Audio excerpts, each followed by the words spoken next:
ఈరోజు గురుపదేశ రత్నమాలలో సహజనిష్ట గురించి నేను చెప్పుకున్నాము. శ్రీ గురుభ్యో నమః, శ్రీ మహాగణాధిపతయే నమః, శ్రీ రమణ సద్గురు దేవాయ నమః. నిన్న సహజనిష్ట అనే అంశాన్ని చెప్పుకోవడానికి ముందు నిరాకారము అన్నదాన్ని చెప్పుకుంటే ఆఖరిలో హృదయమందు నిష్ఠులైన వారు మాత్రమే ఆ సహజ స్థితిని పొందగలుగుతారని, ఇతరుడు పొందలేరని.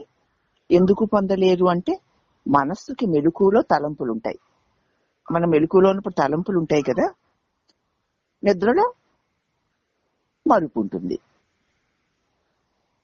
ఈ రెండు సహజ స్థితిని తప్పేస్తాయి. కాబట్టి మనం ఆత్మనిష్ఠులై ఉన్న వారికి తప్ప అన్యులకి మరి ఆ సహజ స్థితి తెలియదు. ఎప్పుడూ ఆత్మనిష్ఠలో ఉన్న వారికే ఆ సహజ స్థితి తెలుస్తుంది. ఎందుకంటే మెలకువలోనేమో ఆలోచనలు కమ్మేస్తాయి, నిద్రలోనేమో మరుపు కమ్మేస్తుంది. కమ్మేయడం వల్ల మన సహజ స్వరూపాన్ని మనం గుర్తించలేం. ఎప్పుడూ మెలకువలో ఎక్కువగా సహజనిష్ఠలో ఉంటూ ఉన్నవాడని, ఆ సహజనిష్ఠలో ఉండడం చేత ఈ తలంపులు వచ్చిపోతూ ఉండడాన్ని, అలాగే ఏమీ తెలియని తనాన్ని కూడా వాళ్ళు గుర్తిస్తూ ఉంటారు. అలా ఉండగలిగినప్పుడు సహజనిష్ఠ స్థిరపడే కొలిది ఈ అవస్థలు, వాటిల్లో ఉన్నటువంటి ఈ తలంపులతో కూడిన జగత్తు, ఏమీ లేనటువంటి ఆ చీకటి, ఇవన్నీ కూడా స్పష్టంగా డైరెక్ట్ గా మనకు తెలుస్తాయి. ఎందుకు? సహజనిష్ఠలో ఉంటున్నాం గనక. ఊరికి అలా కాకుండా అవును నిజమే నిద్రలో ఏమీ తెలియట్లేదు, మెలకువలో అన్ని ఆలోచనలు వచ్చేస్తున్నాయి, కమ్మేస్తున్నాయని మనకు తెలిసిపోతుంది. కానీ దానిలో మనం నిలిచి ఉండలేకపోతున్నాం. మనమే కనుక సహజనిష్ఠలో స్థిరంగా ఉండిపోతే అవి సాక్షాత్తు వచ్చి వెళ్ళిపోతూ ఉండడాన్ని చూస్తున్నప్పుడు నిదురలో కూడా మన నిజస్వరూపపు మెలకువ మనకి స్థిరపడుతుంది అన్న సంగతి చక్కగా చెప్తూ, ఇప్పుడు అటువంటి సహజనిష్ట ఎలా పొందాలి? జ్ఞాని అంటే ఇలాగ తన స్వరూపమునందు తాను సుస్థిరుడై ఉన్నటువంటి జ్ఞాని శరీరంలో ఉన్నప్పటికీ తన సహజ ఆత్మస్థితిలోనే ఉంటాడు. ఇప్పుడు మనం శరీరంలో ఉండి శరీరం మనమై ఉన్నాం కదమ్మా, అప్పుడు శరీరంలోనే ఉంటాడు గాని తన సహజనిష్ట ఉన్నాను అన్న తన స్వస్థితిలో ఉంటాడు. నిద్ర కాని నిద్రలో ఉంటాడనమాట. నిద్ర కాదు కానీ నిద్ర అంటే ఇవన్నీ వచ్చి పోతూ దేనితోని కలవకుండా ఉంటాడు. ఎందుకంటే తన ఉన్నాను అన్న దాంతో మాత్రమే ఉంటాడు తప్ప తన వల్ల ఉన్నట్లు అలా వచ్చి పెడుతున్న ఆలోచనలు ఏమీ తెలియని తనాలతో కలవడు గనక అతడికి సహజనిష్ట జారిపోదు. శరీరంతో చేసే వ్యవహారం కానీ, నిష్ట గాని, నిద్ర గాని, వీటిలో ఏ ఒక్కటి అతడికి తెలియదు, అవసరం లేదు, చూడడు. దాని వంక చూడవలసిన పనే ఉందమ్మా. మనకి లోకం మీద ఆసక్తి ఉండడం చేత నేను అని వచ్చి వాటిలన్నిటినీ తెలుసుకుంటోంది. నా చేత తెలియబడే వాటికి ఏ విలువ లేనివి అని తెలుసుకున్నాక వాడికి దానిలోకి రావాలని అనుకోడు. అనుకోక తనలో తానే ఉంటాడు. అలా ఉండడం చేత ఏమవుతోంది, అతడికి ఏ ఒక్కటి విడిగా తనకంటే దాన్ని తెలుసుకోవాల్సిన అవసరం లేదు. మనకి తెలుసుకోవాల్సిన అవసరం లేదా? ఎప్పుడు ఏదో ఒకటి, ఇది కాకపోతే అది, అది కాకపోతే అది, ఇదేది అదేది, ఇదెందుకు ఇలా ఏదో ఒక దాన్ని తెలుసుకుంటూనే ఉంటాం. ఎందుకు అలా తెలుసుకోవడంలో మనం ఏదో కోరుకున్నదో ఇష్టం లేదో ఏదో మనకి తెలియబడాలి, అందుకని ఆ ప్రయత్నం చేస్తూ ఉంటాం. కానీ ఇక్కడ తన స్వరూపం తాను ఎరిగిన వాడికి ఇవి అన్నీ కూడా ఏ విధంగా వాటితో చేరవలసిన పనే లేదు, అవి ఉన్నాయన్న సృహే ఉండదు అతడికి. అందుచేత అతడు వీటిని వేటిని కూడా అతడు తెలుసుకోడు కాబట్టి తెలియదు. మనం లోకంలో కూడా తెలుసుకోలేదనుకో, దేన్ని మనకి తెలియదుగా. మనం దేన్ని కొన్ని అనుకో, అందరికీ బోల్డ్ తెలుసు, మనకి తెలియదు అనుకుందాం. కాబట్టి మనం తెలుసుకోలేదు. తెలుసుకుంటేనే ఏదైనా తెలుస్తుంది, తెలుసుకోకపోతే ఏమీ తెలియదు. అయినా సరే మనం ఉన్నాం కదూ, తెలుసుకుని ఉంటున్నాము, తెలియకుండాను తెలుసుకోకుండాను ఉంటున్నాము. తెలుసుకొని ఉండడం వల్ల మనకు కలిగింది ఏమిటి? నానాత్వము, రకరకాల వాసనలు, వికారాలు, ఇష్టాలు, అయిష్టాలు. నువ్వు తెలుసుకోలేదులే, నీకేమిటి నష్టం? ఏమైనా నష్టం ఉందా? లేదుగా. ఉన్నావు కదా. ఆ సంగతి తనకు సుస్థిరంగా తెలిసి ఇక నేను తెలుసుకుంటాను అని అనుకోడు, కాబట్టి తెలుసుకోడు. ఎలాగంటే ఎడ్ల బండిలో నిద్రిస్తూ ప్రయాణం చేస్తున్న ప్రయాణికుడికి ఆ బండి వెడుతూ ఉండడమో, ఆగిపోవడమో, ఎడ్లను విప్పి ఉండడమో తెలియదు కదూ. ఆ బండిలోనే ఉన్నాడు. వాడిని చూస్తే ఎడ్ల బండిలో వెళుతున్నాడండి అంటారు. కానీ అతడికి ఆ బండి వెళ్ళడం గాని, ఆగిపోవడం గాని, బండి విప్పేయడం గాని వాడికి పట్టదు. ఏం చేతంటే నేను నిద్రపోతున్నాడు అంటారు. అవునా? అంటే అతడు దాన్ని తెలుసుకోవడం లేదు. నిద్రపోవడం అంటే దేనిని తెలుసుకోకపోవడం అని అర్థం. ఏమీ లేకపోవడం అని కాదు, ఊరి కుట్టి చీకటే అని కాదు. ఏం తెలుసుకోడు. తెలుసుకోకపోయినా ఉన్నాడు. అలాగే మనం మెలకువలో పనిగట్టుకుని అవి ఇవి అలాగిలాగా తెలుసుకోవలసిన అవసరం మనకేముంది? తెలిసినవి కొన్ని ఉన్నాయి, తెలియనివి కొన్ని ఉన్నాయి.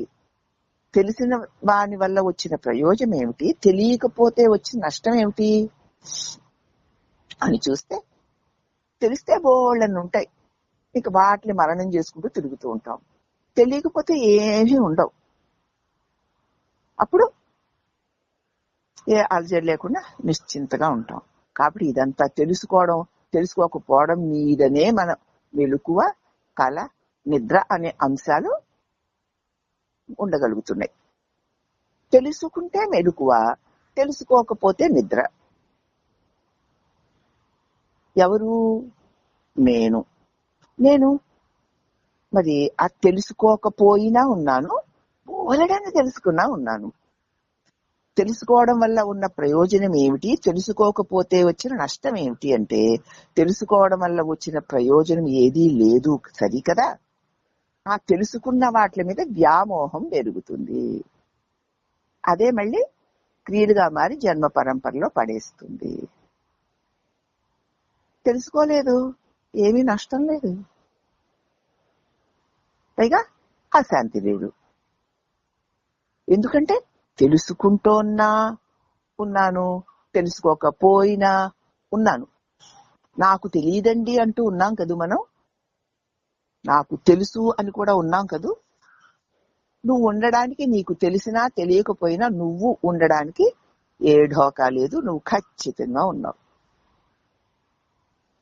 అని తన్ను తానెదిగి తన యందు తానే ఉండు వాడికి తెలుసుకోవడాలు తెలుసుకోకపోవడాలతో పని లేకపోవడం దేనిని తెలుసుకోడు. అలా తెలుసుకోపోయినంత మాత్రాన మరి అతడు లేడా? ఉన్నాడు. అదిగో జ్ఞాని స్థితి అలాంటిదే. దేనిని తెలుసుకోవాలి గాని, తెలుసుకొని అది ఇలాగ అలాగంటూ వాటి వెంట తిరగాలని గాని, ఏమీ తెలియలేదే బావోయ్ అనేటువంటిది కానీ అతడికి ఏమీ ఉండదు. తాను తనలో తానే ఉంటాడు.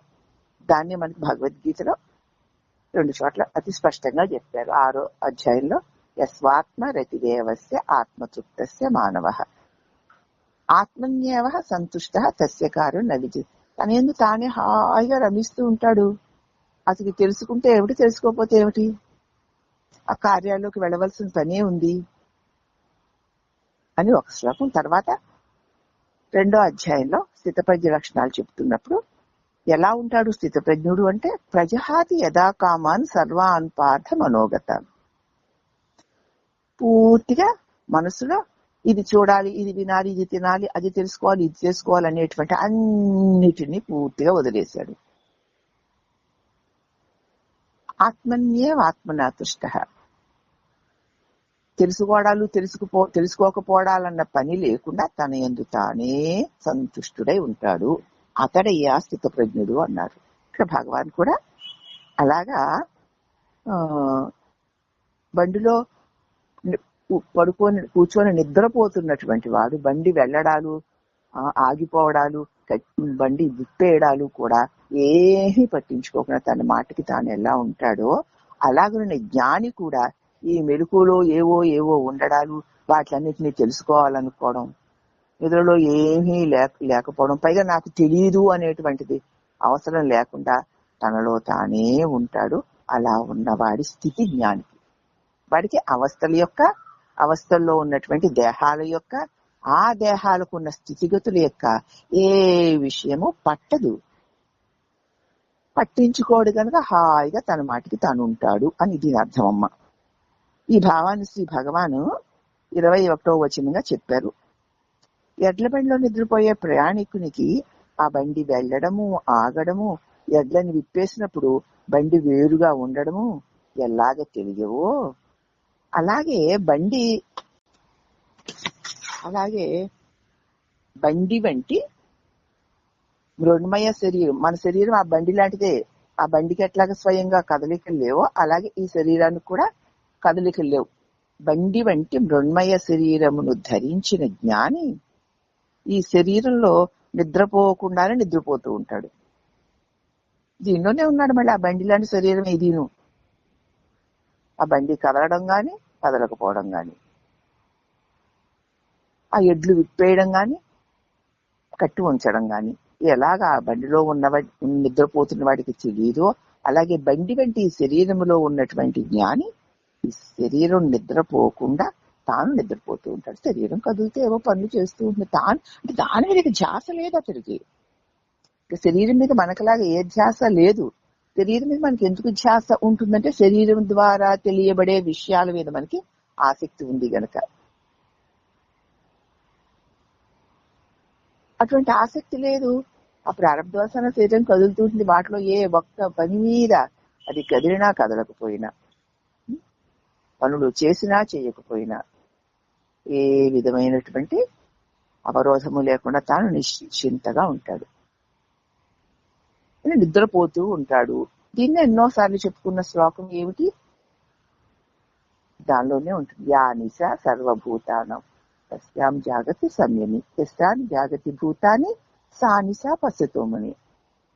లోకులందరూ ఇది అది అలాగా ఇలాగా అన్నిటినీ తెలిసేసుకుంటూ గుండా పిండి పడిపోతూ అల్లకల్లోలో పడిపోతున్న సమయమందు తాను దేవుడితో నిశ్చారకుండా తనలో తాను నిశ్చింతగా ఉంటాడు. లోకులందరూ శరీరాలను వదిలేసి ఉన్నామో లేమో తెలియని అజ్ఞాన నిద్రలో పడిపోతున్నప్పుడు తాను ఉన్నాను అన్న ప్రకాశంతో రమిస్తూ ఉంటాడు. మరి అతడు లేనిదెప్పుడు?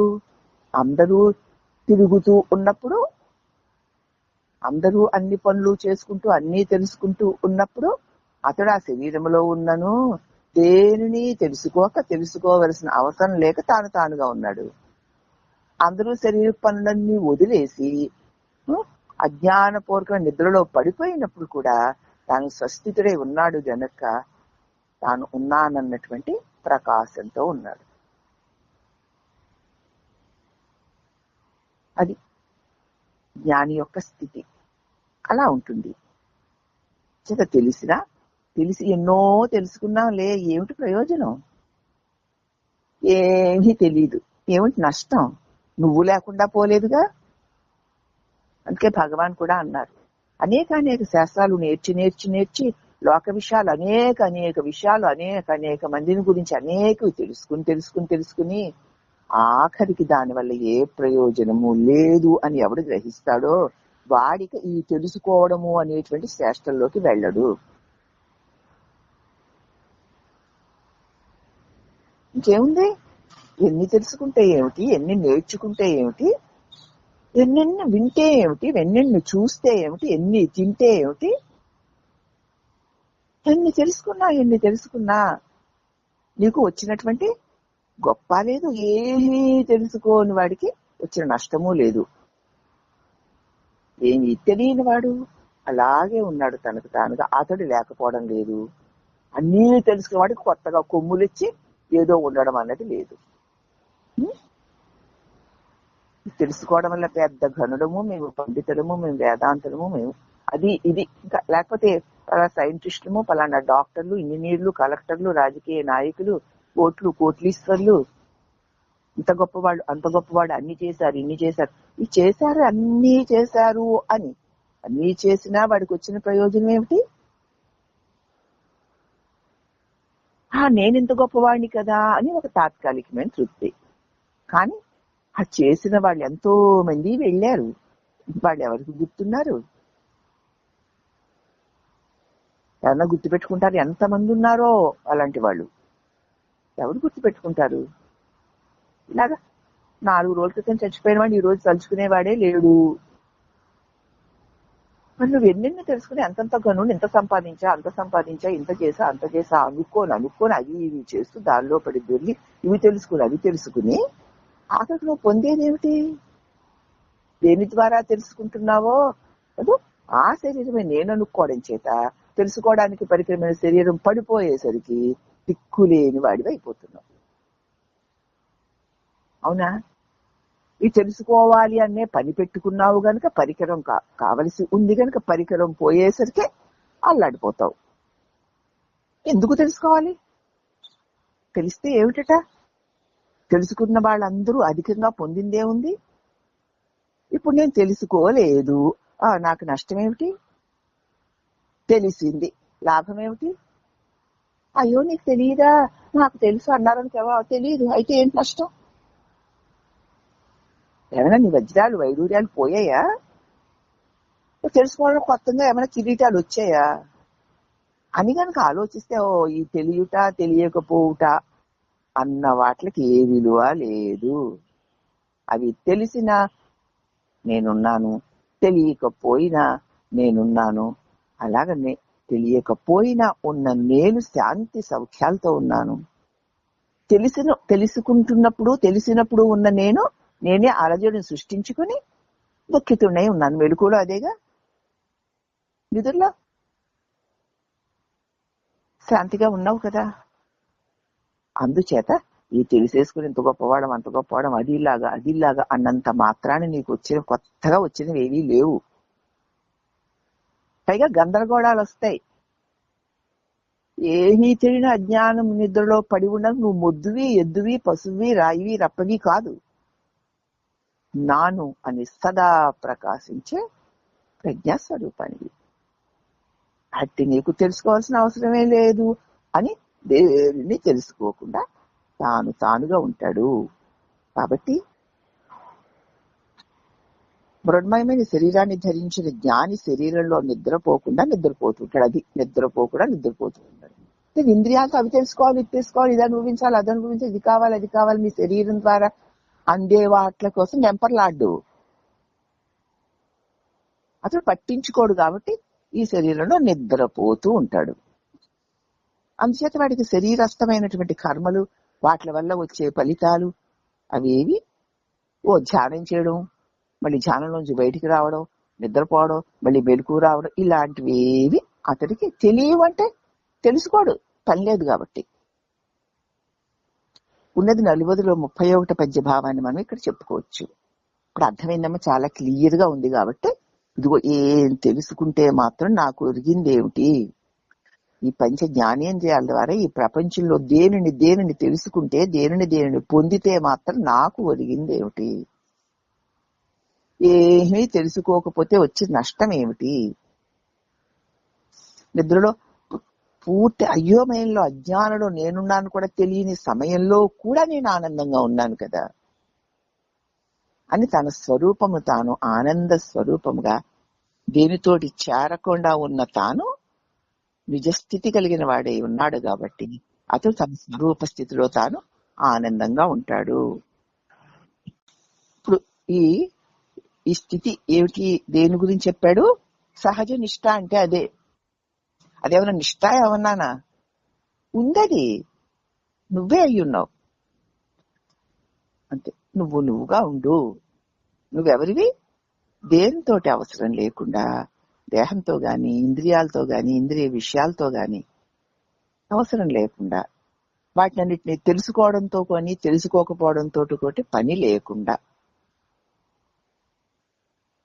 ఉన్నవాడు నువ్వు అని తన్ను తాను తన స్వరూపము ఇట్టిదని తెలుసుకున్నవాడు తన స్వరూపమునందు స్థితి కలిగి ఉంటాడు. అర్థమైందమ్మా? అంచేత బంధరహితుడే సాక్షిగా ఉండే జ్ఞాని యొక్క మనసు తను అలా ఉన్నాడంతే. అతనికి మనసు ఉండదా అంటే ఉంటుంది. ఆకాశం వలె నిర్మలమై ఉంటుంది. జ్ఞానుల మనస్సులు దోషభూయిష్టమైన తలంపులతో నిండి ఉంటాయి. అజ్ఞానుల మనస్సులు మనసుల నిండా అది ఇది అలాగన్నీ తెలిసేసుకుని మూటలు వేసేసుకుంటారు కదమ్మా మేతలు. అందుచేత ఏమవుతుంది, వాళ్ళ మనస్సు అన్య విషయాలుతో నిండిపోయి ఉంటాయి. జ్ఞాని మనసు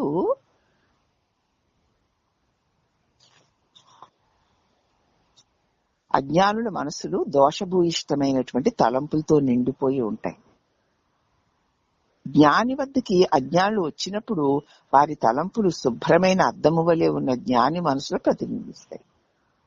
అవతల వాళ్ళు ఏ ఆలోచనతో వస్తున్నారు అవన్నీ శుద్ధంగా అద్దం వల్లే ఉంది అతని మనసు, అవన్నీ దాని మీద ప్రతిబింబిస్తాయి.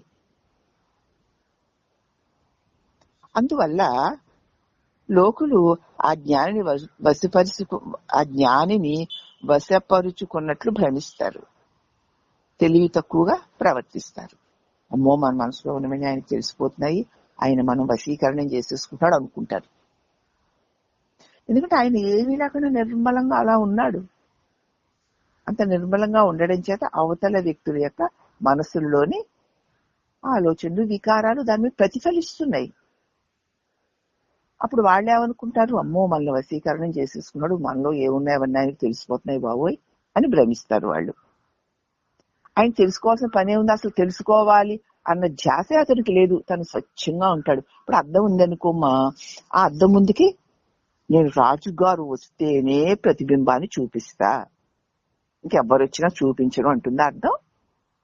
కుక్కొచ్చినా, నక్కొచ్చినా, క్రిమొచ్చినా, కీటకం వచ్చినా, పులొచ్చినా, ఏది వచ్చినా దాని ముందుకి అది ఆ ప్రతిబింబాన్ని చూపిస్తుంది కదా. అలాగే జ్ఞాని యొక్క మనస్సు స్వచ్ఛమైన అద్దంలా ఉంటుంది. అంచేత ఆ అద్దం ముందుకి ఎవ్వరు వస్తే వాళ్ళే దానిలో ప్రతిబింబిస్తూ ఉంటారు. అద్దములో ప్రతిఫలించిన ఆ ప్రతిబింబం అద్దాన్ని ఏమన్నా అంటుకుందా? లేదుగా. అలాగే ఎవరు ఎన్ని విధాల చేష్టలు చేస్తూ ఉన్నా, అంటున్నా, అనుకుంటున్నా అవి ఏవి అతనికి పట్టవు, అద్దానికి పట్టనట్లే. అదే చిదాకాశం, అదే నీ స్వరూపం. అందుచేత జ్ఞాని వద్దకి అజ్ఞానులు వచ్చినప్పుడు వారి తలంపులు శుభ్రమైన అద్దంలాగా ఉన్న జ్ఞాని మనసులో ప్రతిబింబిస్తాయి. అందువల్ల వాళ్ళేమో ఆ జ్ఞానిని తమని వశం చేసేసుకుంటున్నాడు, భవిమాన్ని అన్ని తెలిసేసుకుంటున్నాడు అని భ్రమిస్తారు, తెలివి తక్కువగా ప్రవర్తిస్తారు. ఆయనకి ఎందుకు ఆ అద్దానికి ఏం పని? ఆ కుక్కున్నా ఉంచుకోదు, చక్రవర్తున్నా ఉంచుకోదు. అది వస్తుంది పోతుంది. ఎప్పుడైతే మన మనసు నిర్మలంగా స్వచ్ఛంగా దేనిని అంటకుండా ఉంటుందో అప్పుడు ఏది వచ్చినా వచ్చింది పోయింది అని ఉండగలగడం అప్పుడు సాధ్యం అవుతుంది.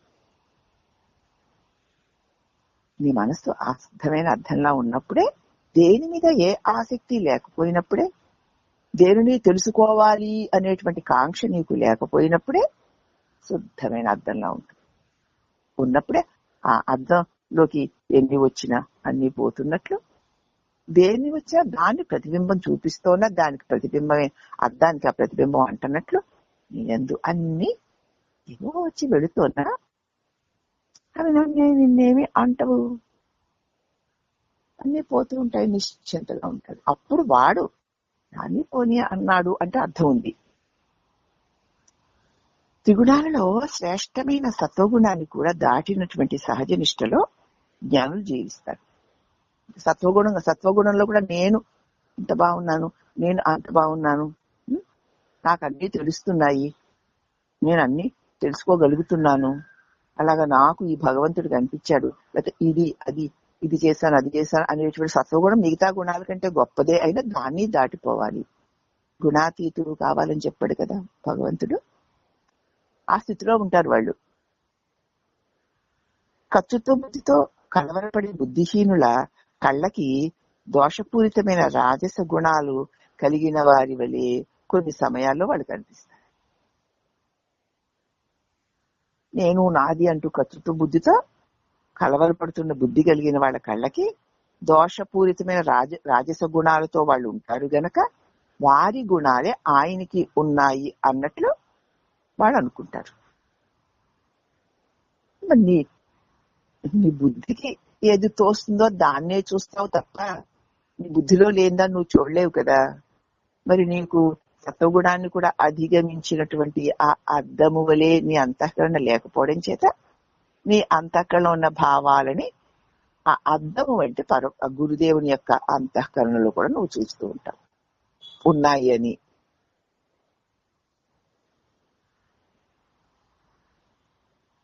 అయితే అది చూసేవారి రజోగుణ వృత్తుల ప్రతిబింబమే అని వాళ్ళకి తెలియడం లేదు కనుక ఆ కారణం చేత ఆ సహజ నిష్ఠాపరులు జ్ఞానాన్ని సందేహించకూడదు. అవి నీ మనోవికారాలే వారికి ఉన్నట్లు నువ్వు చూస్తున్నావు. ఎందుకంటే వారి నుంచి ఏమి రియాక్షన్స్ రావట్లేదుగా, నీకు వస్తున్నాయా?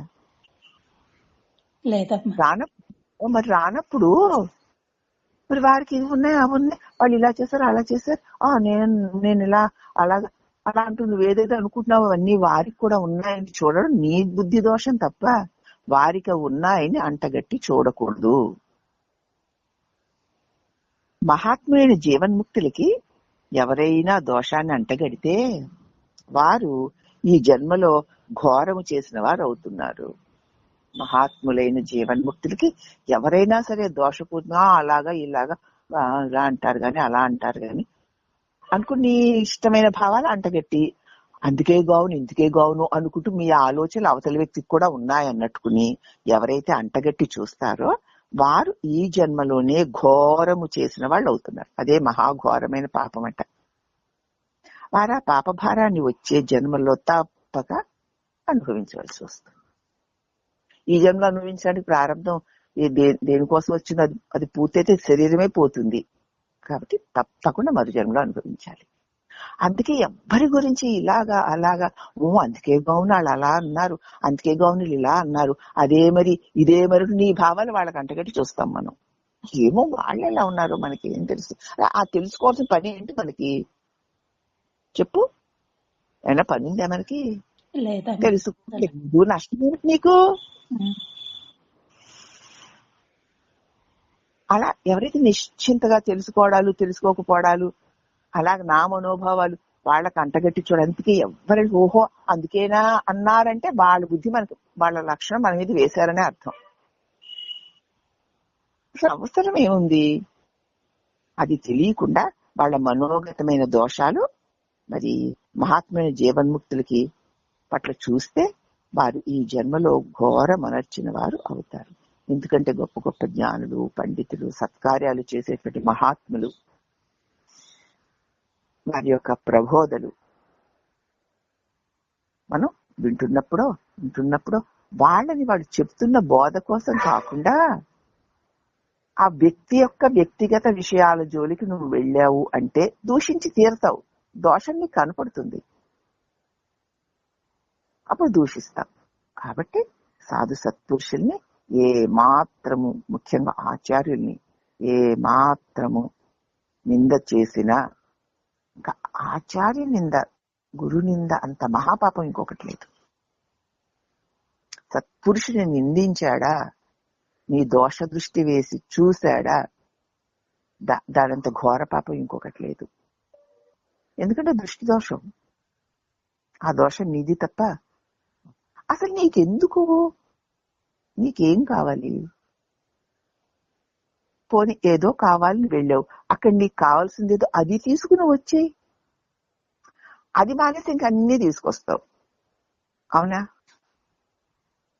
దేనికోసం వెళ్ళావు? ఫలానా దానికోసం వెళ్ళావు, అది మాత్రమే నువ్వు తీసుకు వచ్చేస్తే, నీ లోపల వేసుకు వచ్చేస్తే నువ్వు దానివల్ల పొందగలిగిన ప్రయోజనాన్ని పొందుతావు.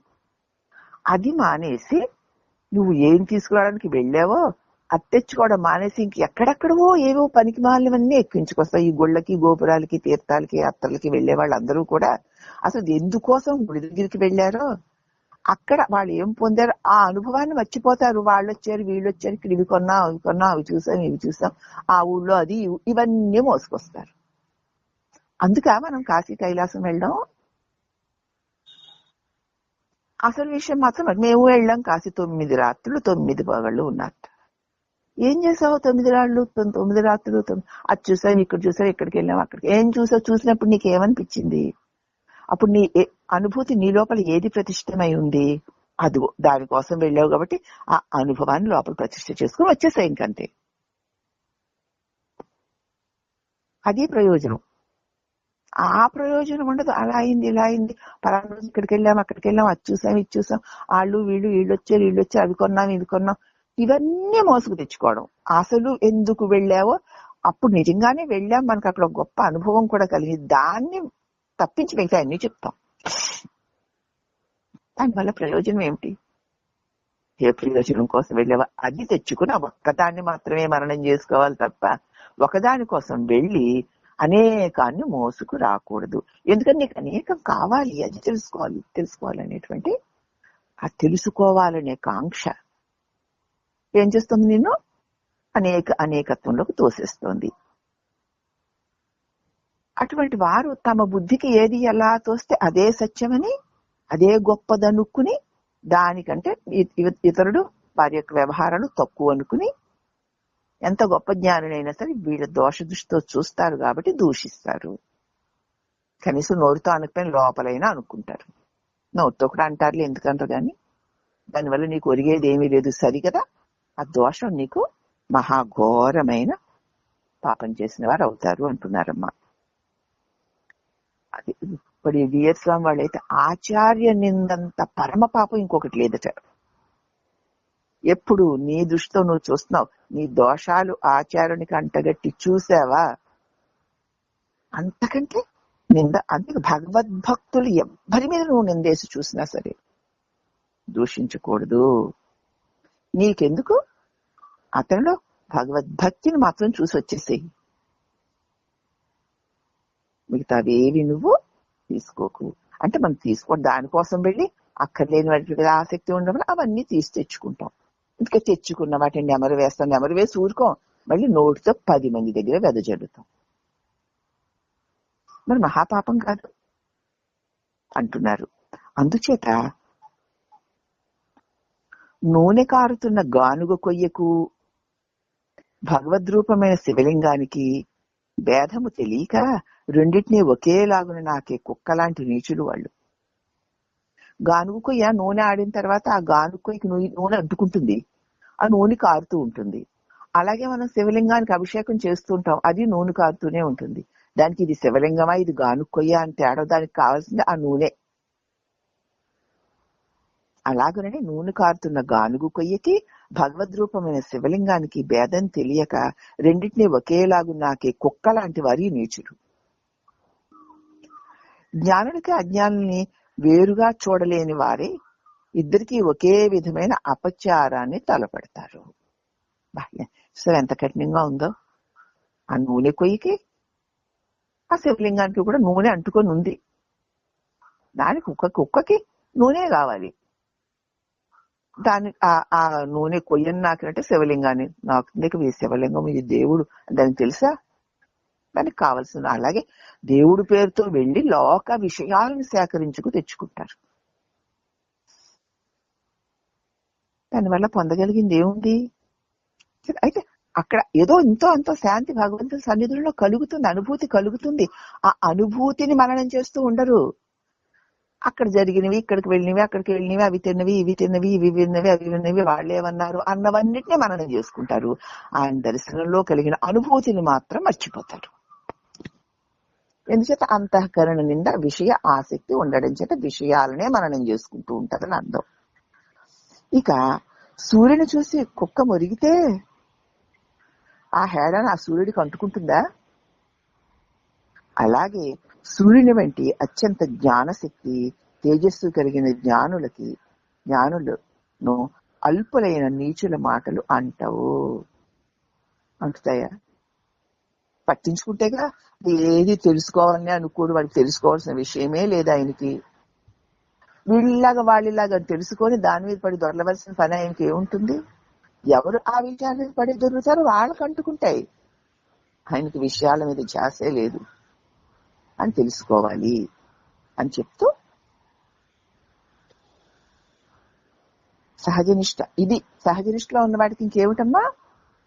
రాత్రి పగలుతో గాని, నిద్ర మెలకుతో గాని, అనేక విషయాలు తెలుసుకోవడాలని గాని, ఏమీ తెలియలేదు అని గాని ఏదీ లేకుండా తానుగా ఉంటాడు. అప్పుడే నిజమైన శాంతి ఆనందాలు అతనికి కలుగుతాయి అని చెప్తూ, అట్టి ఆత్మయందు స్థితుడైన స్థితప్రజ్ఞుడల్లా ఉంటాడు. ఆ స్థితప్రజ్ఞుడికి అంతర్ముఖత్వం అని బహిర్ముఖత్వం అని భేదం లేకుండా కేవలం ఉన్నాను అనే ప్రజ్ఞతో చిన్మయ ఐక దృష్టితో నిలిచి ఉండే జ్ఞానియే స్థితప్రజ్ఞుడు.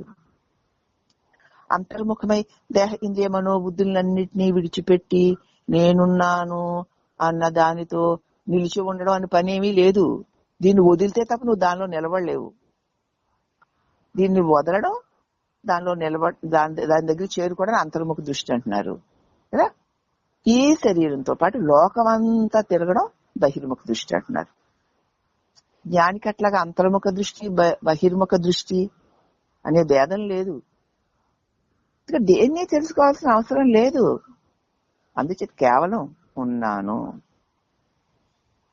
అనే ప్రజ్ఞతో చిన్మయ ఐక్య దృష్టితో నిలిచి ఉండే జ్ఞానియే స్థితప్రజ్ఞుడు.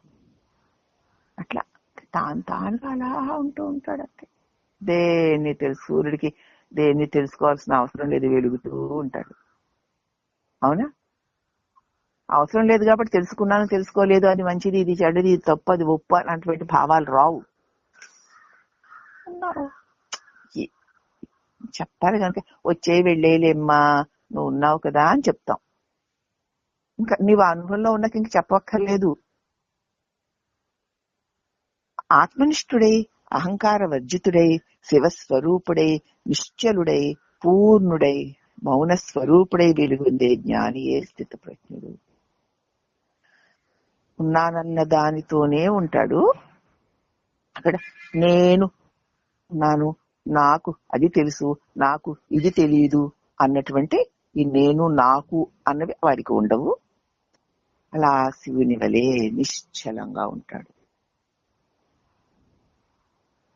అసలు తను అలా పూర్ణుడై ఉంటాడంతే. అంటే ఏదైనా కావాలి అనేటువంటిది లేనప్పుడు అతడు పరిపూర్ణమై ఉంటాడు.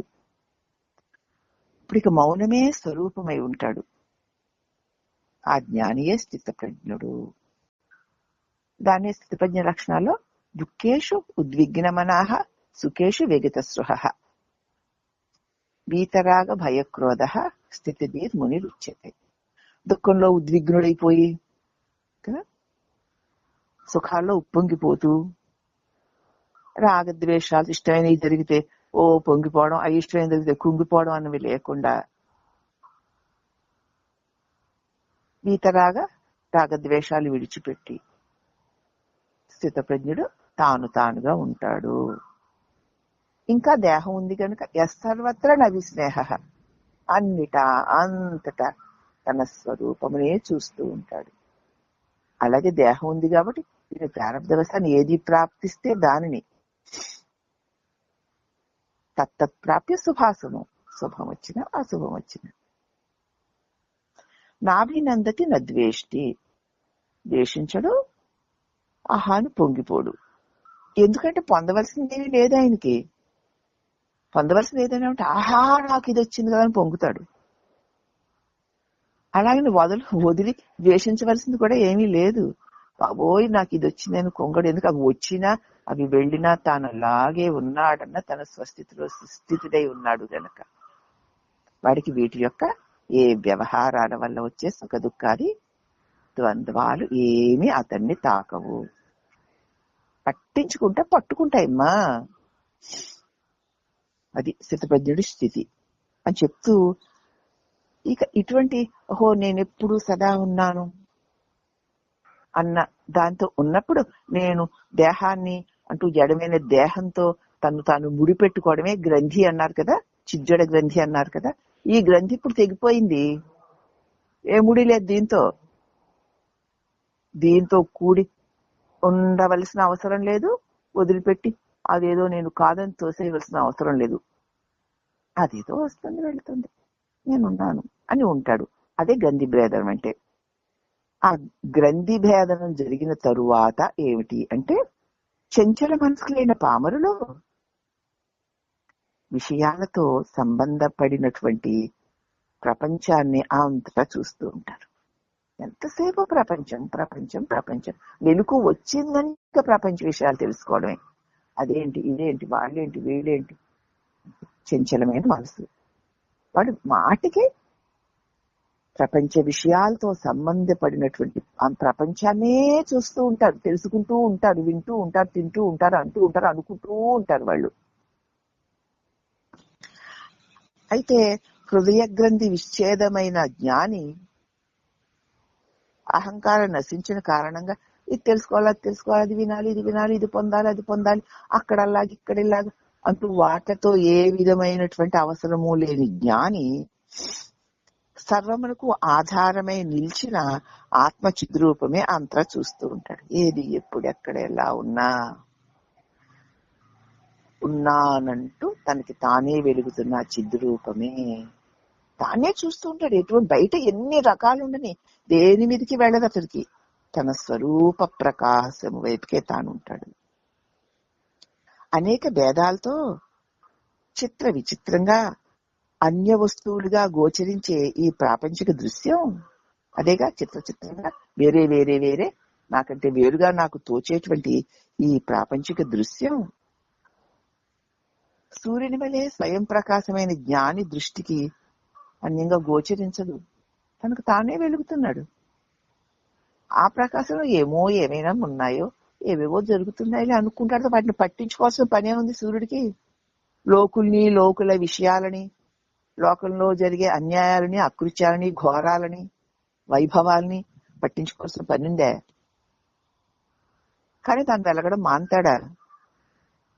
అలాగే జ్ఞాని కూడా ఎన్ని సంఘటనలు ఎలా జరుగుతున్నా సరే దాన్ని ఏమీ అంటకుండా ఉంటాడు. హృదయనిష్ఠుడే తన్మయానందుడైన జ్ఞాని జగత్తుని మిథ్య అని గాని తనకంటే అన్యమైంది గాని భావించడు. ఇదంతా ఉత్తమిజ్జండి, ఏం లేదండి, ఈ జగత్తు సత్యము కాదు, దుఃఖము అని అని లాభమేమున్నది? ఏమిటి లాభం? సత్యం కాదు, దుఃఖం అశాశ్వతం అంటూ మళ్ళీ ఆ సత్యంగాని దుఃఖమైన అశాశ్వతమైన ఆ దానితోటే నీకు సంబంధం పెట్టుకుని ఉంటుంటే అంటే లాభం ఏముంది? వినడం వల్ల అంటూ ఉంటాం, ఎంతో అంతో తెలిసింది అనుకుంటాం, కానీ దానిలోనే దొర్లుతూ ఉంటాం. దానివల్ల ఏమీ ప్రయోజనం లేదు. కాబట్టి హృదయనిష్ఠుడై తన్మయానందుడైనటువంటి జ్ఞాని ఈ జగత్తు మిథ్య అని గాని, అది లేదండి, అలా ఉండదండి అని గాని, అది తన్ని విడిచి తనకంటే వేరుగా ఉన్నది అని గాని భావించడు. అన్య దృష్టి లేదు అతనికి. అంటే రెండవ దానిని తెలుసుకుని అది ఫలానాది అని అనుకోవాల్సిన పని అతడికి లేదు. ఒకవేళ ఉన్న అదేదో ఉంది అన్న ధ్యాస కూడా అతడు పెట్టడు. అదేదో ఉందా? నువ్వు ఉన్నావా? ఉన్నది నేనే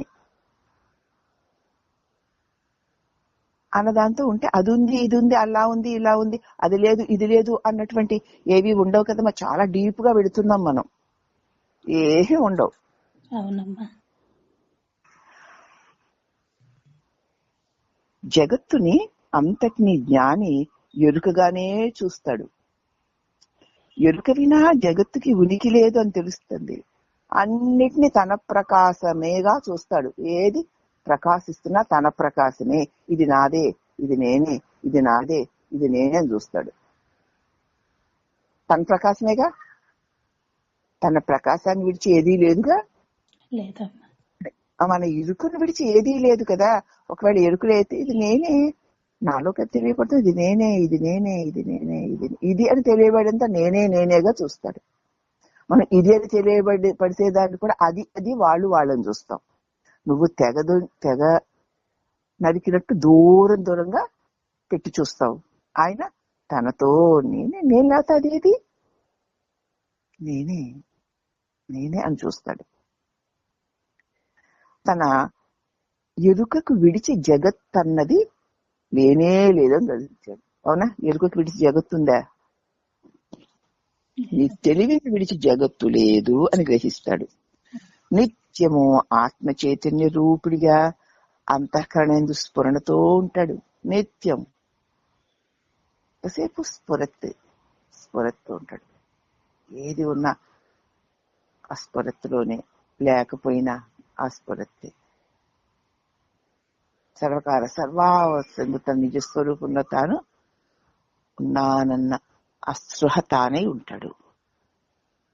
అద్వితీయమైన పరిపూర్ణ వస్తువులో మునిగి మనస్సు నశించిన మహాత్ములు, ఇప్పుడు ఏమైంది? మన మనస్సు దేహాన్ని ఇంద్రియాలని పట్టుకుని లోకాల్లో విషయాలు పట్టుకు తిరుగుతున్న అనేకత్వంతో తిరుగుతున్నటువంటి మనస్సు, భేద దృష్టితో రాగద్వేషాలతో ఉన్న మనస్సు ఏమైంది? ఉన్నాను అన్న నిన్ను విడిచి ఏమీ లేవు అని తెలుసుకున్నప్పుడు నీ మనస్సు ఇక ఆ అద్వితీయమైన ఉన్నాను అన్న దానిలో మునిగిపోయిందనుకో, మునిగి అందే ఉంటే అది నశించిపోతుంది.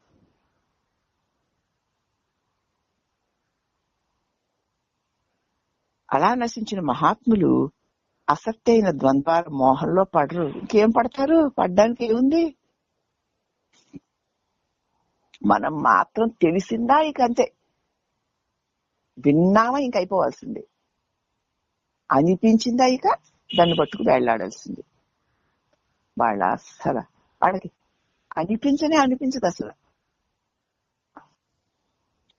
నేనున్నాను అని వెలిగే విశుద్ధ జ్ఞాన స్వరూపంలో పూర్ణాత్మ ఒక్కటే ఉంటుంది గాని ఉన్నాను అన్న దానిలో ఏమన్నా ఉందా? నువ్వు ఉన్నావు కదమ్మా, అనకుండా కూడా ఉన్న దానిలో ఏమైనా ఉందా? ఏమీ లేదమ్మా. ఆ పూర్ణమైన ఆ ఉన్నాను అన్న జ్ఞాన స్వరూపమే ఉంటుంది గాని నేనిది నేనది అని అనేకమైన ఉపాధి భేదాలు ఉంటాయా? ఆయనకి ఏమున్నాయి? సూర్యుడికి ఏ ఉపాధి భేదాలు ఉన్నాయి? అలాగే నీ స్వరూపంలో స్థితుడైన నీకు ఏ ఉపాధి భేదాలు అసలు లేవు. ఉన్నాను అని నీ స్థితిలో నువ్వు అనకుండా ఉన్నావంటే ఇంకో అభేద దర్శన జ్ఞానం అలా ఉంటారు మరి. కాబట్టి కర్తృత్వ భావన గ్రంథి విచ్ఛేదం అయిపోయింది. నేను నాది ఇలాగా అల్లాగా అని దేహంతో ముడి పెట్టుకొని ఇది నాది అది నాదని చేసేటువంటి అజ్ఞానపు ముడి విడిపోయింది. అప్పుడు జ్ఞానికి తదుపరికి చేయవలసిన కర్మలేవి? నష్టమానసో ఉత్కృష్ట యోగినః కృత్యమస్తి కిం స్వస్థితిం యతః కదా. ఏం చేయడానికి ఏముంది?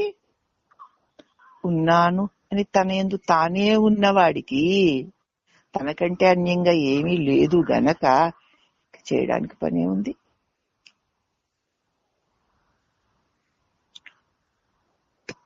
కర్తృత్వ భావన గ్రంథి విచ్ఛేదమైన జ్ఞానికి తదుపరి చేయవలసిన కర్మలేవి ఉండవు. ఆ జ్ఞాన దశలో అన్యమైన విషయాలంటూ ఏవి లేవు తెలియబడ్డానికి. అక్కడ జ్ఞానికి ఎట్టి సందేహాలు ఉండవు. ఏదైనా ఉంటే అవునా కాదేమో అని సందేహం ఉంటుంది, కానీ నేనున్నానన్న నీ నిజ స్పృహలో ఏ సందేహాలు, రెండోది లేదు కాబట్టి ఏ సందేహాలు ఉండవు, కాబట్టి ఏ వ్యామోహాలు ఉండవు. అవునండి అలా ఉన్నప్పుడు కదా ఇవన్నీ ఉండవు చెప్తున్నారు, కరెక్టేను. మరి అవి ఉండకుండా ఉండాలంటే ఏంటంటే ఇవి అన్నీ ఉన్నట్టు తోచేవే తప్ప ఉన్నానని అనకపోయినా ఉన్న నీ నిజస్వరూపము సదా ఉండేటువంటి శాంతి, అది లేకపోతే ఇవేమీ లేవు అన్నది శాస్త్రాలు చెప్పక్కర్లేకుండా మనం పరిశీలించి చూసుకుంటే మన నిజ అనుభవమే కదా అది. ఆ నిజ అనుభవము లేని వారు ఎవరైనా ఉన్నారా? ఏదో ఈ మతంలో చెప్పారు, ఆ మతంలో చెప్పారు, బౌద్ధంలో ఇలా చెప్పారు, క్రైస్తవంలో అలా చెప్పారు, మరి మహమ్మదీయులు ఇంకో రకంగా చెప్పారు, అద్వైతులు ఒక రకంగా, విశిష్టాద్వైతులు ఒక రకంగా, శుద్ధాద్వైతులు ఒక రకంగా చెప్పారు కదా అండి. సరేలేండి, ఎవరు ఎన్ని రకాలుగా చెప్పినా వారు చెప్పినది ఎవరికి తెలుస్తోంది? నాకు నేనెవరు అన్నప్పుడు ఈ నేనుకే అన్నీ తెలిసి అన్ని వికారాలు ఉన్నాయి తప్ప నేనెవరని ప్రశ్నించిన క్షణంలో ఇన్ని రకాల వివరాల కోసం తాపత్రయపడే వాడే లేకుండా పోతున్నాడు. నేనంటే తలంపు అక్కడ ఉండడం లేదు కదా. అది లేనప్పుడు ఉన్న స్థితి అందరికీ ఉంది. దీనికి వేదాలు శాస్త్రాలు రుజువులు అక్కర్లేదు. అసలు ఎవరు ప్రత్యేకించి తెలుసుకోక్కర్లేదు. నువ్వు ఉన్నావా లేదా అంటే వాడికే తెలిసిపోతుంది. అయ్యో నేను లేకపోవడం ఏమిటి అంటాడు. అవునా? అదే దేహం అయినప్పుడు దేశము కాలము అవసరం అవుతాయి. అప్పుడు నేను లేనండి, మీరు ఏదో చెప్పారు కానీ అప్పుడు నేను లేనండి, నేను వినలేదు కాబట్టి నాకు తెలియలేదు అంటాం. అవునా? అవును కదా, మీరు చెప్పినప్పుడు నేను లేనమ్మా అందుకు నాకు తెలియడం లేదు అంటావు. అవునా? అవునమ్మా. దేని బట్టి ఏది లేదంటున్నావు? దాన్ని వినడానికి ఉపయోగపడేటువంటి శరీరము అప్పుడు అక్కడ లేకపోవడం చేత, దాన్ని వినే పరికరమైన చెవు అక్కడ పనిచేయకపోవడం చేత అది నీకు తెలియడం లేదు. అవునా? తెలియడం లేదే గాని నువ్వు లేకపోలేదుగా. అమ్మ అక్కడ లేను, అక్కడ శరీరగతంగా లేవు గాని నువ్వు ఎప్పుడైనా ఎక్కడైనా ఉన్నావుగా. ఇక్కడ ఏదో నేను చెబుతున్నప్పుడు ఎదురుగుండా లేవులే, ఎక్కడో మరొక చాటైనా ఉన్నావుగా. ఇక్కడ అక్కడ అలాగా ఇలాగా అన్నవి మారుతున్నాయి గాని నువ్వు ఉండడం అన్నది, నువ్వు లేకపోవడం అన్నది ఉందే? తెలుసుకుని గాని తెలియక గాని ఉన్నావుగా. నేను మీరు చెప్పినప్పుడు నేను అక్కడ లేను కాబట్టి నాకు తెలియలేదంటున్నావు. అవునా? నేను వినలేదు అంటున్నావు. నీకు వినకపోవడం చేత తెలియలేదు కానీ నువ్వు లేకపోవడం లేదుగా. కానీ మరి మీ ఎదురుగుండా నేను అప్పుడు లేను కదా, నువ్వు దేహం లేదంటున్నావు. దేహం మరొక చాట ఉండి ఉండవచ్చు. నువ్వు అప్పుడు ఆ దేహముతో కూడి ఉన్నప్పుడు అక్కడైనా ఉన్నావుగా. ఎక్కడ ఉన్నావులే, అక్కడైనా ఉన్నది అన్నది పోతుందా? పోదమ్మా. మరి ఇలా ఉంది అలా ఉంది, తెలిసింది తెలియలేదు, ఉన్నాను లేను అన్న భావాలు కలిగి తొలుగుతున్నాయి తప్ప నీ నిజ స్వరూపము అయిన ఆ ఉనికి లేకుండా పోతుందా? సరేలేవమ్మా, ఇక్కడ లేవులే, ఇప్పుడు లేవులే, అదే సమయంలో ఎక్కడో ఒక చోటైనా ఉన్నావుగా. దేహం నేను అనుకున్నప్పుడు ఇక్కడ అక్కడ గాని ఉండడం అన్నది ఎప్పుడు ఉంది. ఉందా? ఈ ఆత్మజ్ఞాన విషయాన్ని తెలుసుకున్నప్పుడు ఉన్నావు, లోక విషయాలను తెలుసుకుంటూ కూడా ఉన్నావు. నువ్వు ఉన్నావు అనేది ఉంది గనుకనే అది తెలిసినా ఇది తెలిసినా, ఏమీ తెలియకపోయినా నువ్వు ఉన్నావన్న దానికి లేకపోవడం అన్నది లేదు. అవునా? మరి ఇంతకంటే నీ స్వరూపపు సుస్థిరత్వానికి శాశ్వతత్వానికి ఇంకో రుజువే ఉందమ్మా. బాల్యాదిశ్వపు జాగ్రత్తాశు చెప్తున్నారు. బాల్యంలో పశువులో శిశువుగా, బాలుడిగా, యవ్వనుడిగా, ప్రౌఢుడిగా, వృద్ధుడిగా ఉన్నావా లేదా? ఇన్ని రకాలుగా మారుతుంది దేశం. అనేకగా నీకు తెలియబడుతూ అనుభవానికి వస్తే మానసిక వికారాలు అవి మారుతున్నాయి గాని నువ్వు అలాగే ఉన్నావుగా. కాబట్టి ఉన్నావు అన్న నీ నిజ స్వరూపపు ఆ నిజ ఉనికికి ఆటంకము లేకుండా నిరాటంకంగా ఉండడం చేత నిరామయ, దానికి ఇవి ఏవి అంటుకో నిరంజన. అదే కదా మన అందరం నిజానికి తెలిసిన వాళ్ళు అదే, తెలియని వాళ్ళు అదే. ఎప్పుడెక్కడ ఎలా ఉన్నా అదే అయి ఉన్నాం. అది ఉంది కాబట్టి అలాగా ఇలాగానో ఉన్నాయి. అది ఏది అంటే ఉన్నాను అన్న నీ స్వయం ప్రకాశం. దీన్ని గనక చక్కగా గుర్తించగలిగితే ఓహ్, రాకపోకలు కలిగినవి దేశాలు, దేహాలు, కాలాలును, నేను దేశ కాలాతీతుడినే, దేహాతీతుడినే, అలా ఉన్నాను. అవి వస్తూ ఉంటాయి, పోతూ ఉంటాయి. అయినా నేను రాలేదు, పోలేదు, ఆ సుస్థిరమైన శాశ్వతమైన ఆ సచ్చిదానంద పరబ్రహ్మమునే నేను అన్నవాడికి ఏ సందేహము ఉండదు. జ్ఞాని మనస్సు మునిపుడి వలె అజ్ఞాన దశలో అన్ని విషయాలంటూ ఏవీ తెలియబడవు. జ్ఞానికి ఎట్టి సందేహాలు ఉండవు గనుక ఎట్టి వ్యామోహాలు ఉండవు. జ్ఞాని మనస్సుకి మునుపటి వలె శబ్ద స్పర్శ రూప రసగంధాత్మకమైన పంచేంద్రియ విషయాలు గోచరించవచ్చుగాక. కనపడవంటే కనపడతాయి, తెలియబడవంటే తెలియబడతాయి. అయినా ఆత్మవిచారణ బలం కారణంగా గ్రంథిచ్ఛేదమైన జ్ఞాని మనస్సు వాటిని నశించే ఉంటున్నట్టు పట్టించుకోదు. ఎందుకంటే విలువలేని వాటిని ఏం పట్టించుకుంటామా? అక్కడెక్కడో ఎండు పుల్లలు ఉన్నాయి, లేకపోతే చెత్త ఉంది, దాన్ని ఏం పట్టించుకుంటావు? లేకపోతే ఏదో ఉన్నాయి, దాంతో నీకు పని లేదు, నువ్వేం పట్టించుకుంటావు? నీకు ఆసక్తి అనురక్తి ఉంటే దాని మీద నువ్వు అది ఇదని పట్టించుకుంటావు. చూస్తున్నాం కదా, మనకి ఇష్టం ఉన్నది, తెలిసింది, ఆసక్తి ఉన్నదాన్ని టక్కని చెప్పక్కర్లే కూడా పట్టించేసుకుంటున్నాం. మనకి ఆసక్తి లేని అక్కడ ఉన్నా విన్నా మనం పట్టించుకోవట్లేదు. అవునా?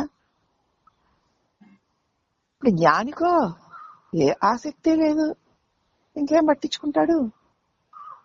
పట్టించుకోకపోతే మాత్రం ఆయనకేమిటి నష్టం?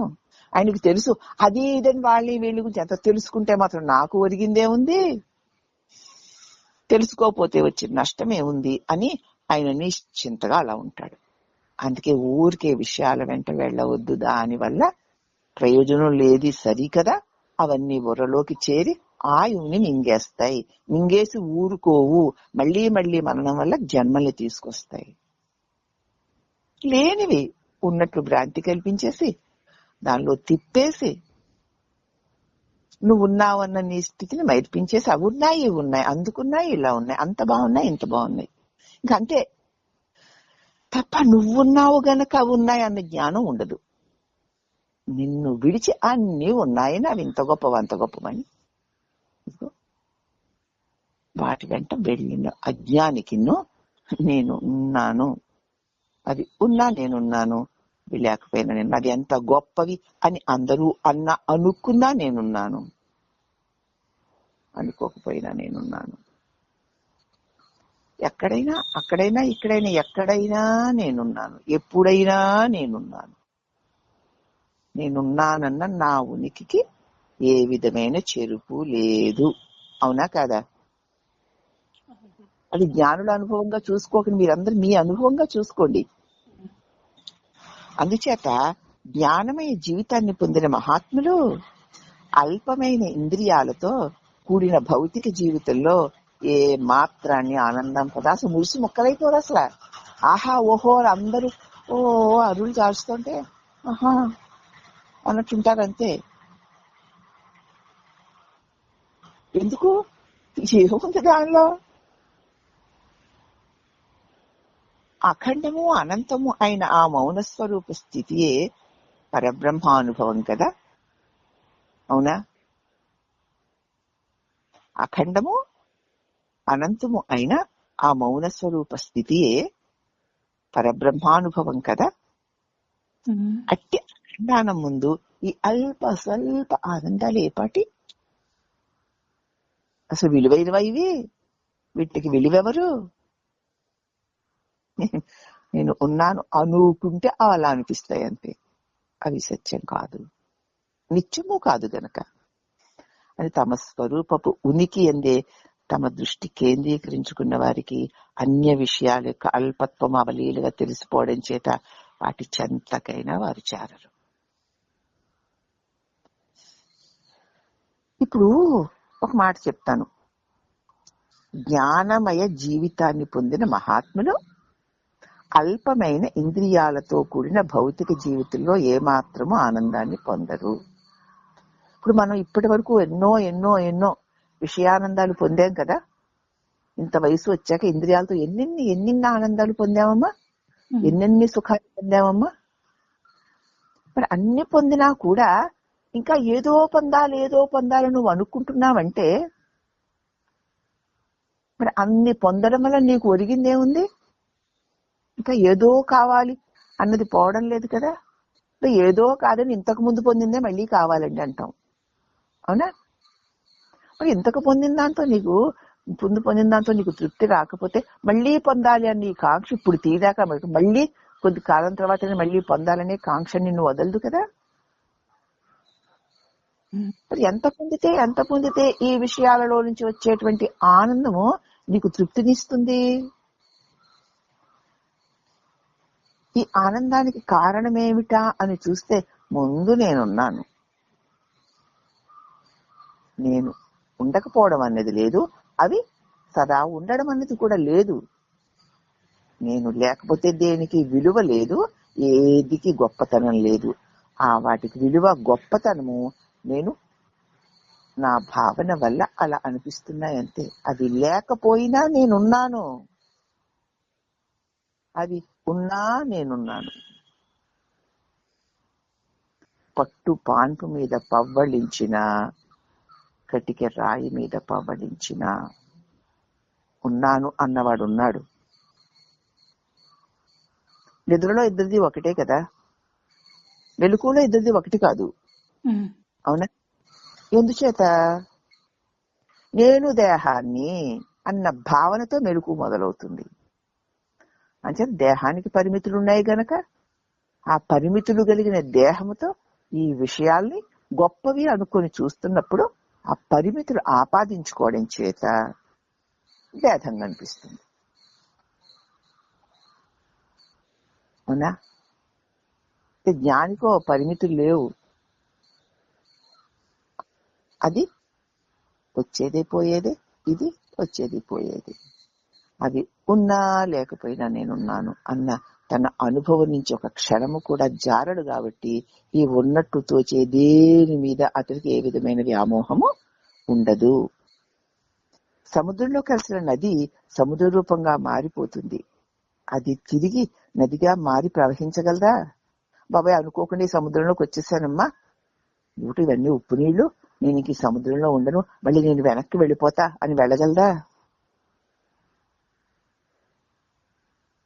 అలాగే ఆత్మస్వరూపాన్ని పొందిన జ్ఞానికి ఇక ఆత్మ విస్మృతి మరుపు గాని మళ్ళీ పునర్జన్మ గాని రమ్మన్నా రావు. నేను మళ్ళీ గంగా నదిగానే ఉంటానమ్మా, నేను సముద్రం అయిపోను అని గంగా నది అనుకుంటే మళ్ళీ వెనక్కి వెళ్ళగలదేమిటి? వెళ్ళలేదుగా. అలాగే నీ స్వస్వరూప అనుభవాన్ని పొందిన జ్ఞానికి మళ్ళీ మరుపే ఉండదు అసలు. మరి నువ్వు దేహం అన్నదాన్ని ఎప్పుడైనా మర్చిపోతున్నావా? మరుపులే కూడా దేహమే స్పృహ ఉందా లేదా? నేనంటే దేహమే, దీన్ని మర్చిపోతున్నావా నువ్వు? మర్చిపోవడం లేదుగా. ఏం చేత నేను ఈ దేహంతో కలుపుకున్నావు కాబట్టి ఇంతవరకే నీ బుద్ధి పెరిగింది. అయితే నీ బుద్ధి కనుక నీ నిజస్వరూపము ఉన్నాను అన్న ప్రకాశంలో స్థిరపడితే దీని పట్ల నీకు ఎట్లాగా మరుపు లేదు, దాని పట్ల కూడా నీకు మరుపు ఉండదు, ఆత్మ విస్మృతే ఉండదు. ఆత్మని మరిచి ఉండవు కాబట్టి శరీరాన్ని తలవు గనక మరి శరీరం రమ్మన్నా రాదు. ఇక్కడ స్మృతి విస్మృతులతో కూడిన మనస్సు గల మనుషులు మరణిస్తారు. కాసేపు గుర్తు, కాసేపు మరుపు, అంటే నిద్ర మెలకువను. వాడు మరణిస్తారు, మళ్ళీ జన్మిస్తారు కూడా. కానీ మనస్సు నశించిన జ్ఞానులు పరమాత్మ యందు ప్రతిష్ఠితులై ఇక మళ్ళీ జనన మరణ రూపమైన ఈ శరీరముతో తాదాత్మ్యం చెంది ఉండరు గనక వాళ్ళకి నిద్ర, మరుపు, కాసేపు గుర్తులు లేకపోవడాలు అన్నవి దేహంతో కూడిన వారికి ఉంటాయే తప్ప మనసు నశించిన జ్ఞానులకి తమ స్వరూపమునందు ప్రతిష్ఠితులైన జనన మరణ రహితులైన మహా ఉత్తములు పరతత్వ రూపులై ఉంటారే తప్ప మరల జన్మించరు. ఉన్నాను అన్నది ఎవరికి లేదు? అదే పరమాత్ముడు, అదే నువ్వు. దాంతో ఉన్నవాడికి ఇక మళ్ళీ జన్మ మృత్యువులు కలుగవు. మరుపు అంటే ఏమిటి? ఆత్మ విస్మృతి. నేనున్నాను అన్నదాన్ని మర్చిపోయి, నేను దేహం అయిపోయి ఉన్నానన్నదాన్ని మర్చిపోయి నీవు ఉండడం వల్ల ఉన్నట్టు ఉన్న వాటితో కలిసిపోవడం. అవునా? ఉంటేనైనా ఏదైనా ఉన్నట్టు తోస్తాయి. అవునమ్మా. ఉన్నదాన్ని మర్చిపోతావు, ఉన్నట్టు తోచే వాటిని పట్టుకు తిరుగుతున్న ఇద్దరు లేచి మొదలు వాడిని ఇద్దరు పోయే వరకు అదే పని. అదే విస్మృతి అంటే. తనను తాను ఉనికిగా ఎరుకగా చూచినవాడే సదాశివుని దర్శించినవాడు. ఉన్నాను అన్న నీ స్వరూపమే, నీ ప్రకాశమే పరమేశ్వరుడు. భీతి గొలుపు ద్వంద్వముల అంతాన్ని చూచాడు అతను. భయపెట్టేవి, బాధ పెట్టేవి ద్వంద్వాలన్నీను, ఈ జగత్ విషయాలన్నీ అవే. వాటిలన్నిటినీ స్పష్టంగా కలిగి తొలగడాలు, వాటి విలువలేనితనాన్ని స్పష్టంగా చూసినవాడు అతడే. తన సహజ స్థితి అయిన తురీయ అవస్థను పొందినవాడు ఇక పునర్జన్మను ఎరుగని ప్రాజ్ఞుడవుతాడు. ఇంకేముంటుంది పునర్జన్మ? అయితే అమ్మ అంతేనా? ఇంక మళ్ళీ శరీరాలు ఏమీ రావు. శరీరం లేకపోతే లోకం అనేది ఏది ఉండదు. ఏది లేకపోతే మరి అప్పుడు ఎలా ఉంటానమ్మా నేను? ఇప్పుడు అలా ఉండి చూడు, ప్రయత్నం చేయ. రేపు పొద్దున్న ఎలానో శరీరం పోయాక అది వస్తుంది అనుకుందాం. ఇప్పటి నుంచి ప్రాక్టీస్ చేయి, ఎలా ఉంటావు నీకు తెలుస్తుంది కదా. ముందు ముందు రాబోయే జీవితం కోసం ఈ డబ్బు మూట కట్టుకుని, ఆ డబ్బు మూట కట్టుకుని, మన పేరు ఇంత రాయించుకుని, అంత రాయించుకుని, ఆ డబ్బులుంటే మరి ముసలాళ్ళు అయిపోయిన తర్వాత ఎవరు చూస్తారు? డబ్బులు లేకపోతే వాళ్ళు చూడరు, వీళ్ళు జాగ్రత్త పడాలమ్మా అని ఎంతో జాగ్రత్తలు పడుతున్నాం కదా. అలాగే శరీరం పోయిన తర్వాత నేను ఎలా ఉంటాను, అప్పుడు నా గతి ఏమిటి, దానికోసం నేను ఏం చెయ్యాలి అని ప్రయత్నం చేసి, ఇగో గురువు చెప్తున్నారు కదా, ఏమీ లేకుండా ఉన్నాను అన్న దానిలో నిలిచి ఉంటూ ఉంటూ ఉంటూ ఉండు. అప్పుడే ఉంటుందో నీకు తెలుస్తుంది. ఇవి ఏమీ లేనప్పుడు ఏటుంటుందో నీకు తెలుస్తుంది.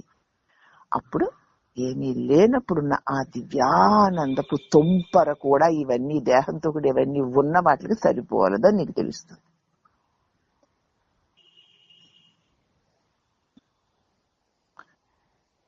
కాబట్టి తన సహజ స్థితి అయిన తురీయ అవస్థను పొందినవాడు పునర్జన్మను ఎరుగని ప్రాజ్ఞుడు అనబడతాడు. ఒకసారి గ్రంథి విచ్ఛేదం అయిపోయిన వాడు ఇక మరల అన్నడు బద్ధుడు కాడు. ఒక్కసారి దేహం నేనన్న ముడి వీడిందా ఇకంతే మళ్ళీ దేహంతో కలవడం అన్నది కుదరదు. అతను ఎప్పుడు తన సహస్థితిలోని వాడిని బలవంతంగా ఉండక్కర్లేదు, ఉంటాడంతే. ఇప్పుడు కూడా మనం ఏం బలవంతంగా ఉన్నావా? నువ్వు బలవంతంగా ఉన్నావా? నువ్వు ఉండడానికి బలవంతాలేమిటి?